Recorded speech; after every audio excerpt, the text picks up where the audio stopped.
60 warships, 30 aircraft, over 13,000 troops. That's the size of the Russian military exercise now underway just off Japan's coast, and Tokyo is furious. Russia's defense ministry announced the massive drills this week, spanning the Sea of Japan, the Sea of Okhotsk, and the northwestern Pacific. But it's not just the scale that's raising alarm, it's the location. Japanese media report that Russia notified Tokyo it will run multi-day live-fire exercises around 2 of the 4 disputed Kuril Islands, with missile test warnings and maritime exclusion zones stretching into late August. Japan didn't stay quiet. Officials lodged a formal diplomatic protest, declaring they simply cannot accept Russia using these drills to tighten its military grip on territory Tokyo has never stopped claiming as its own.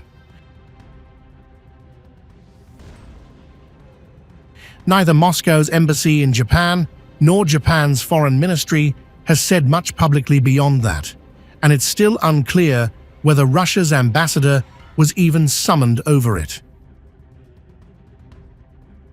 This dispute is almost as old as the islands themselves have been contested. Japan insists the 4 southernmost Kuril Islands, sitting just north of Hokkaido, were seized illegally by the Soviet Union right as World War II ended.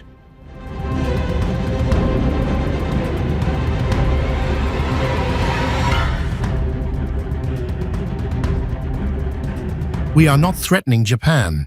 We have absolutely no claims against it. On the contrary, Japan has territorial claims against our country. I mean the problem of the Kuril Islands.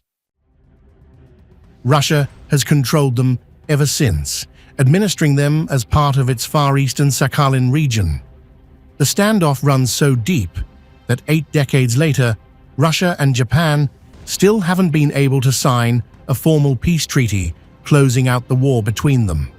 And this latest incident lands at a pivotal moment.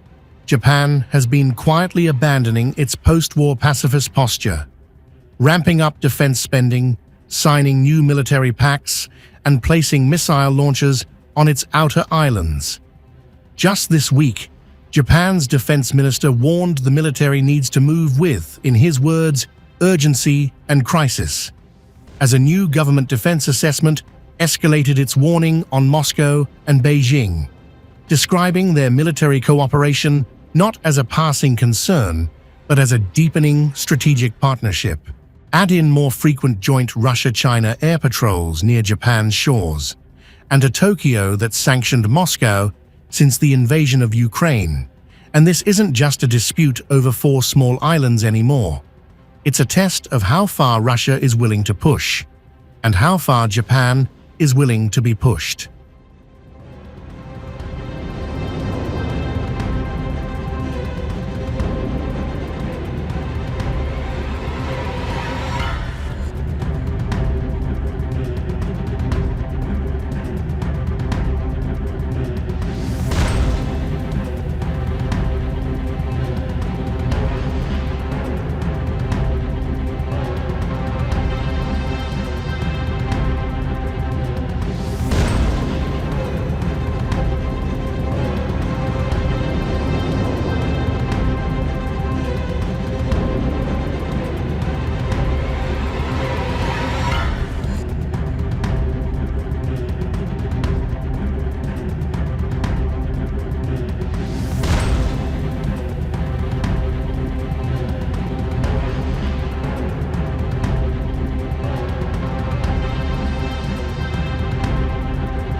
If you like this video, then like, share and subscribe to Mirror Now.